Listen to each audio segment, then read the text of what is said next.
Hello and welcome, or welcome back to everybody showing up here today. This is going to be another edition of the Daily Dharma. My name's Dina. Thanks so much for joining. I'm recognizing that I didn't even light my candle, although I've been sitting here for a while. That's usually one of the first things that I do as I'm getting ready for a reading. Today I haven't gotten any cards laid out, and the only preceding messages coming forward today it was actually something related to a colleague pointed out to me. I haven't been following my astrology as I have at different points in my pursuits. However, a colleague pointed out that Chiron is heading into its retrograde today, as a matter of fact, at the time of this filming. And so we're Friday, the 26th of July, 2024. And so this is Chiron at 23 degrees and some change of Aries as it turns retrograde here. The apparent backward motion really has us focusing on some of our ideas, attitudes, and so on related to a number of things. Our own autonomy, our sense of momentum, drive, motivation or lack thereof, some of those goals related to getting up and getting something moving in our lives. So autonomy hits us in many different ways. Then the other nuance of Aries is really about being confident, courageous, being able to have faith in our ability to be that trailblazer on whatever level of the word is meaningful to you.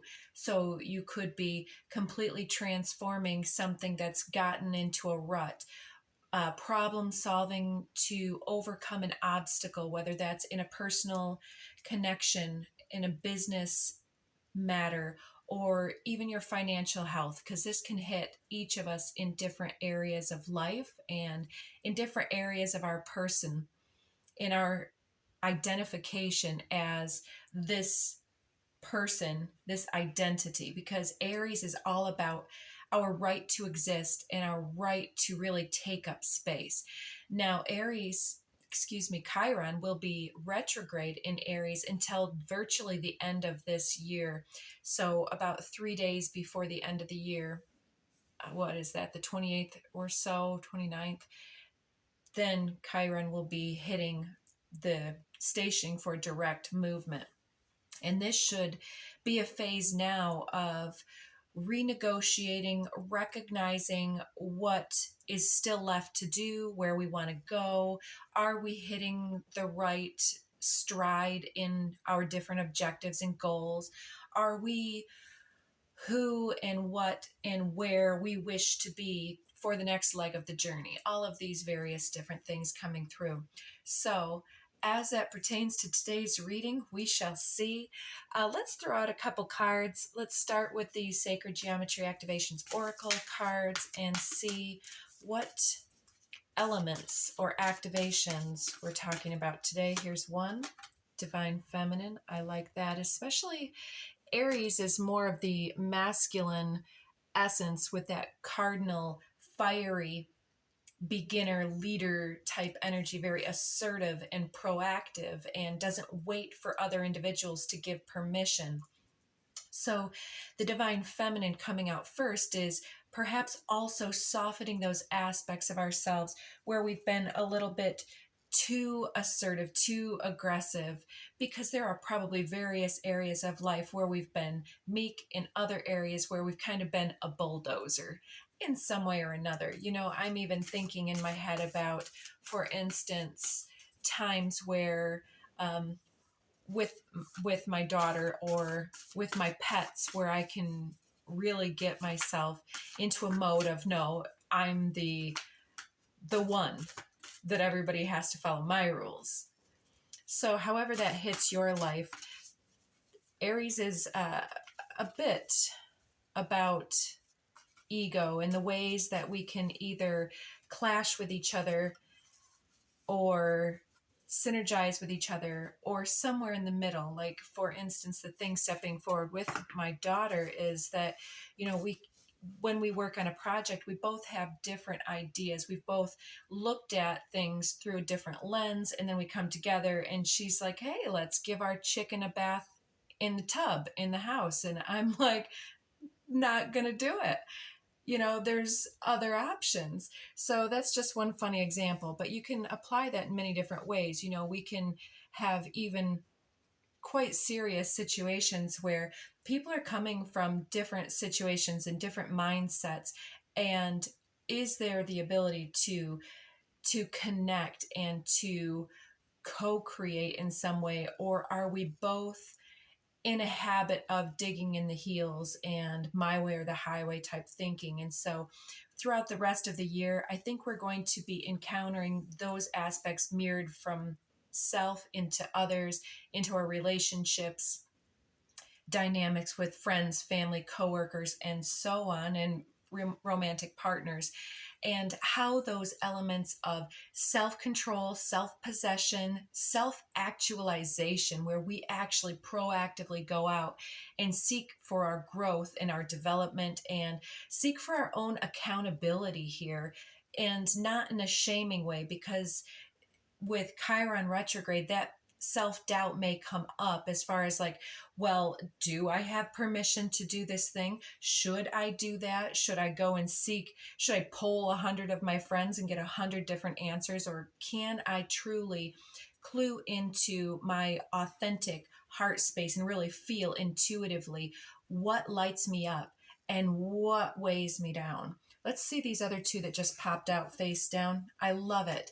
To advocate for what is going to make us happy with throat chakra and delight, to seek and feel into the vibration of a thing and how wearing that idea either feels good or it feels not so good. And so in making a choice or in taking other people's opinions, because it keeps coming up after I heard it the other day, opinions are like, everybody has one. Underneath the deck, we do have Tantric Journey. Right now, at this time, this whole year, in fact, has been a real year of us encountering and integrating on such a deep level that those of us that are really immersed in overcoming whatever hurdles we've had to meet with more consciousness, for instance, just at the blanket level, however you see that approach in your life, your skills and approaches, that greater consciousness and greater self-actualization process is this embracing of both the masculine and feminine. And so it's both the ability to receive, to feel deeply, to hold space for all possibilities, and then to work on resonance, work on what feels good. And even so far as like when we go out and speak with people, or we publicize our vibes, such as social media and whatnot, there are times where I will find that the vibration that wants to speak through is all about what's not working and what needs to happen. And it can feel somewhat overwhelming, especially if in your life on the literal level, there is so much to be done and it can seem insurmountable. But when we can somehow, the phrase coming through is when we can make our work into play, then we will never have to work a day. Here are the rhyming guides. And it's sort of true, we've got obligations, but that's great. Divine Masculine just flipped off onto the floor with root chakra coming underneath. So really stabilizing our ability to take action from the right place. And that's coming up directly below the Divine Feminine. So let's get two more to make it a solid 3 and 3. There's our underneath throat chakra. We have Remembrance.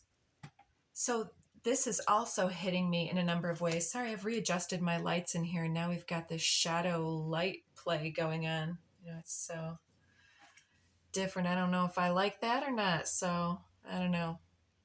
Remembrance under throat chakra. Okay, the number of ways is sort of this conglomeration. That word has come through a few times recently. Communication is under the deck, by the way. Remembering communications of the past. So, remembering the words that people have said for good and for bad.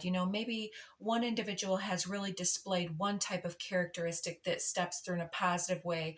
Another individual or that same individual may have said different things in the past that has had a completely different impact upon us, or our words are hitting us that way, like, oh, I really liked it when I did that one thing. It felt really good. I had this great message, this great impact. Everybody loved it. It was well received. Versus there was this other time that we may have said something else at a different time where we wish that it had come out in a gentler fashion, or we wish we'd have been more delicate, or maybe we should have not even opened a can of worms in some type of a way. So that's really as many nuances as that was. That was really just one of the ways it hits me, is recalling and remembering at 11:11 that level of what we prefer and how we engage energies, how we, when one person faces us with a negative vibe or a lower vibe or something maybe that they need a little bit of support in, or like, wow, I'm really sorry that that happened to you. Versus, when somebody tells us really great news, and whether that brings up a huge amount of celebration and excitement for that person, or whether it does ping just a little bit of jealousy or envy, emotions come up because we are such complicated, complex, little miraculous meat suits with consciousness. Look at this little labyrinth here in the middle. It's like this beautiful unlocked crown here of remembrance is almost, it's coming through as the more that we can really, I just saw 1212 on the counter, the more that we can really understand the way that our body, mind, and spirit are communicating to us, that little bit of jealousy and envy does not need to be evidence of shame or, well, I should really not think that way. It's not necessarily that. If we dig a little deeper, it's why did that come up? I must be really wanting to be recognized, celebrated, or to have some type of crowning achievement myself to be able to go out and show people that I've had.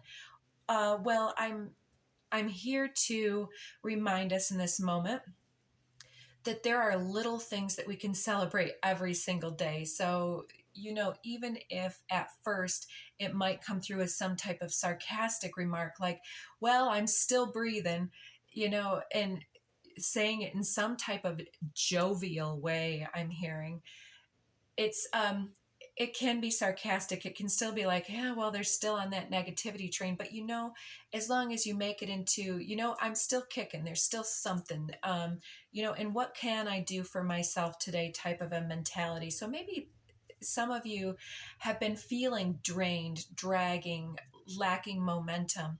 But this whole year is talking about remembering to speak things in on the highest level that we can into our lives. So if we're going through a negative phase, can we indicate and feel where that comes through? Such as I'm hearing, and in all honesty, this could be a bit of a personal message for myself, but I understand that I absolutely love to have a drink, and alcohol is not healthy, right? And I know this. And so even though there is some type of relaxation, enjoyment, or association with that behavior, understanding on another level that I'm gaining insights and information that tells me that I need to do all things in balance, and all of that comes through, and it keeps redirecting. So whatever it is that's kind of like that little voice in the back of your head saying, you'd probably feel better if, for instance, in that situation, if you stopped adding pollutants to your body, mind, and spirit. I'll just let any of you that can identify with that one, take that. And it could happen on the level of anything with body, mind, spirit, taking in enough water, nutrients, exercise, any of these things. But when you're tired, you're tired. And the body also needs recuperation. And if you're unable to gain that momentum on the physical level, there may be something blocking on some type of energetic level, whether that's some type of integration block, some type of other element, that stressful situation that's creating a hole in your energy, so to speak, and draining energy out the other end. So let's move forward. So communication, the next thing, all of those nuances. So the next thing is also remembering a specific conversation or meeting, for instance, here, uh, some type of memory. And you could be nostalgic about times with loved ones or situations that were seen as positive, negative, or otherwise, different partnerships. We're going to be going also into a Mercury retrograde here in short order, which Mercury retrograde can often bring a lot of nostalgia about these things. But also, that third level is always all of these things coming in to assist us to reawaken the self, to reawaken and realign with our own soul remembrance. And so trust these emotions, trust these nostalgic hits as not like, oh, well, that must mean that I need to call my ex, which I never fall in that category. I don't know about you all. I mean, I do have some friendships with some, but that doesn't count. That's not like, hey.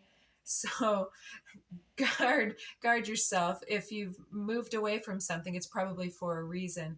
And friendships notwithstanding, yeah, keep moving forward, not going back over old ground in some type of a way. Keep growing, keep moving forward, trust in your process of becoming in this way. But in other news, if you are remembering that soul embodiment, there also is some type of a ping here on remembering what you're looking for, remembering who you came to be. So yeah, communicating something quite interesting. So what's that one? That's our last card there. Fertility. Yeah, we just were talking about the growth cycle. So delight and fertility.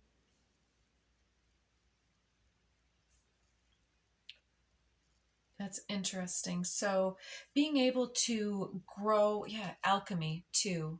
That makes a lot of sense. So our ability to activate delight in our lives on multi levels and to cleanse and clear the physical body, the mental and emotional and psychological space coming up through this year, the more that we're able to do this through the resonance with what actually inspires us. And even if you're following something that's quite intense and charged, there's a difference between things that are like, this person is such an idiot versus you're walking towards better in the coming phase. Let's not sit here and point fingers. Let's say, well, where am I going because of this? Underneath the deck, that alchemy really is incredible.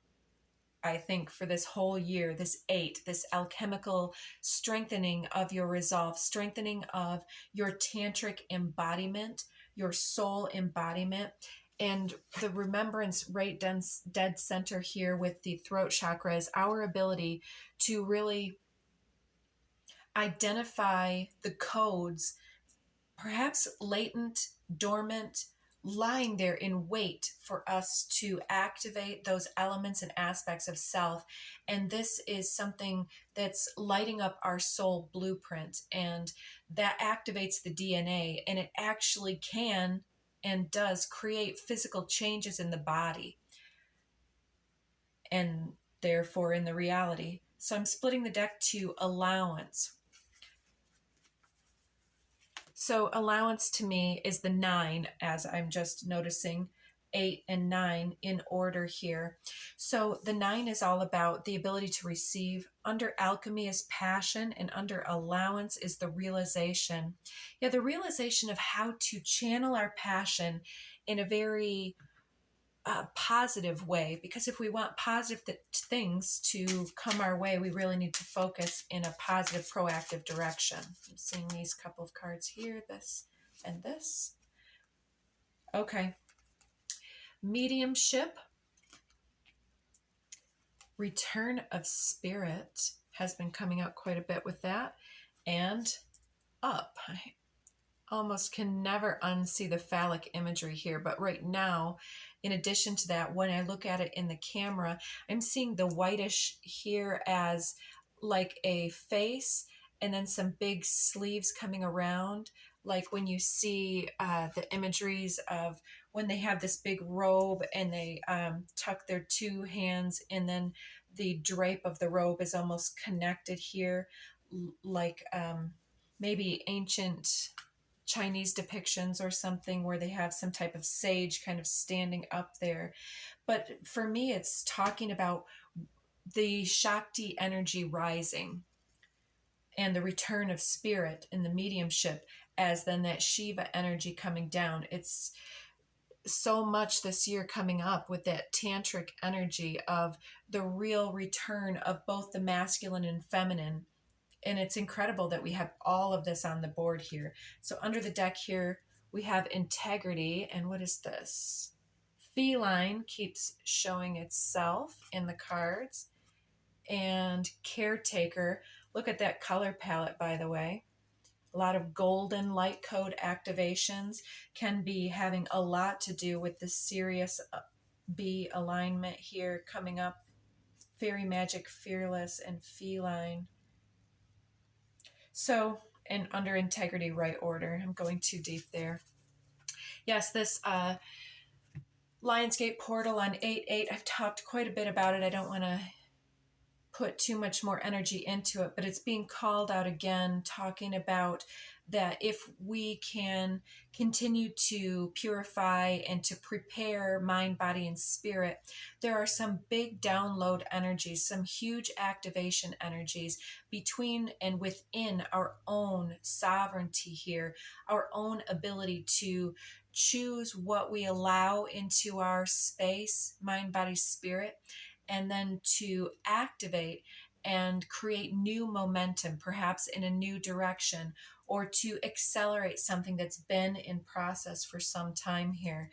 And for many of us, it does have a lot of guidance coming online where we may have felt, well, sometimes I'm guided, sometimes I'm not. And maybe for others, it's like, well, I'm always constantly guided, but sometimes I can't quite get everything to come together. There's something that we're really honing that craft, specializing in some type of issue that is triggered and made possible by some type of integration of both our shadow and light, something we may have been taking for granted within our own personality here is actually part of the activation that's coming online in a bigger way. Khadga, number 9. I might give this a little bit of a read. And Devi Ma Kali, 29, reduces to an 11. So that's quite interesting. It seems like a rebirth. Enter the Jade Temple underneath the deck here. This birthing imagery continues to show up.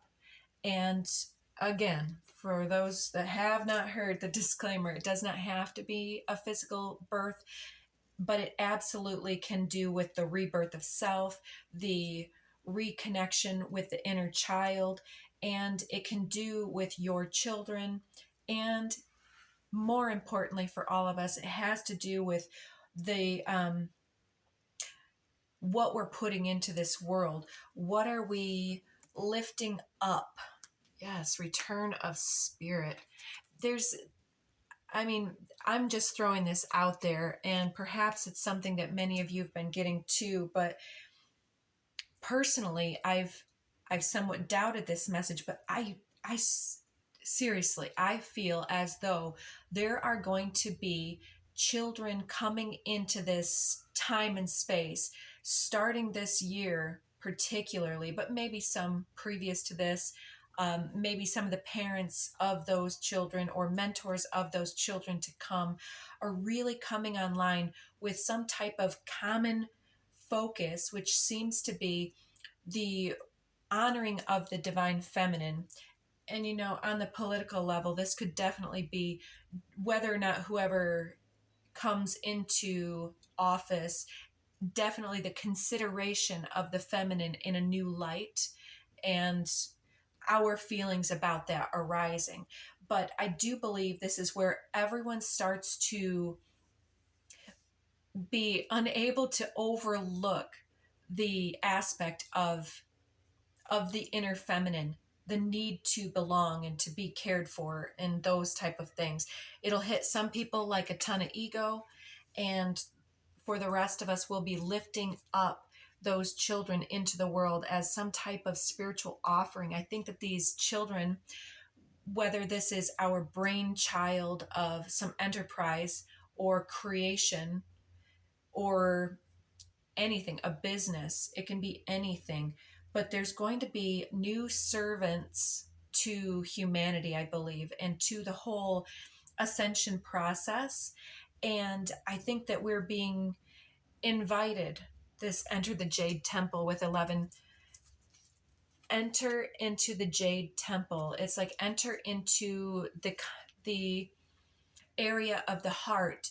I'm hearing this airplane. Can you hear that in the speakers? It's interesting to me, but it's asking us to really take up office, right? Within the self, within the heart space, within the temple of self. And it seems as though this birthing, this new generation, this new momentum that's created coming into this year is going to shift that collective wounding of looking outside of self for an authority figure and really coming back into co-creating more autonomy and sovereignty, sure, but there's that word of mutual receptivity. There's another word. It'll step forward if it needs to, but I'd like to read just a tiny bit of that card for you guys, if I can, because this is a card of being able to cut through, and it's feeling like weights and measures, like the old guard passing away and clearing the way for this new generation to come through. So maybe we're being told that in the coming time, the younger generations are really going to be making some extreme changes. And some of us older individuals are on board with different types of change, and other individuals want different types of changes. And it's not about one being right, one being wrong. We all have opinions. Again, Kadga number 9.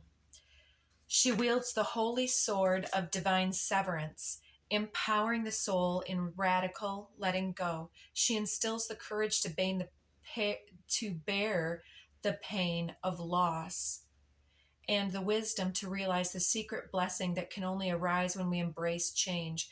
Where our strength of will may falter, she intervenes to ensure that we do not sabotage our ultimate fulfillment and spiritual progress.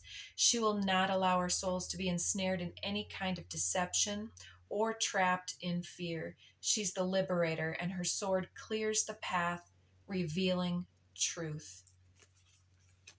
And let's give you a little reading on that 29 card here as well. I absolutely just love this baby. It's so cuddly and squishy.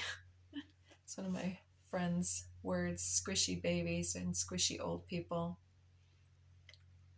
On the positive level. No offense. Endlessly loving, infinitely forgiving, she will never turn away from you. No matter what you've done, no matter how many mistakes you've made, she's here for you, always.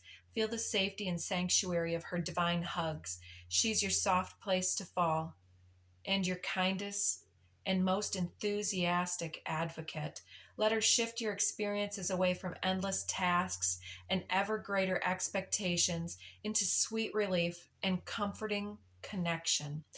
So perhaps this has a bit to do with the so called mother wound, which is something that we'll all have to unpack privately, perhaps.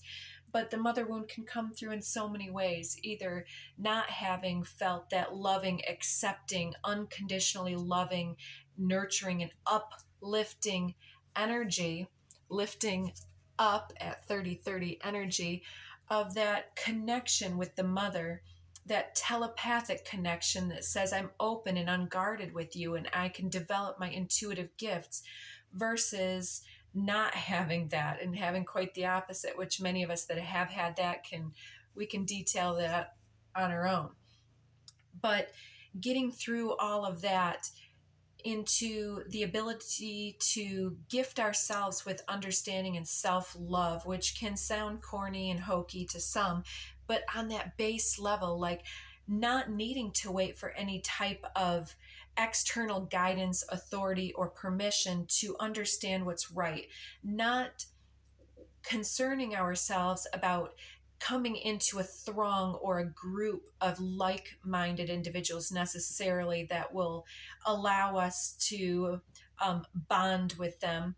It's the ability to bond with life itself, is to hold space for the diversity of all mindsets and to trust that we're here not to fight against and talk to them and mission our truth around to others, but to embrace it and to live that in our own way of being. And if everybody was able to honor, love, and accept themselves, we wouldn't have that unmet egoic sense that seems to be uprising in less healthy ways.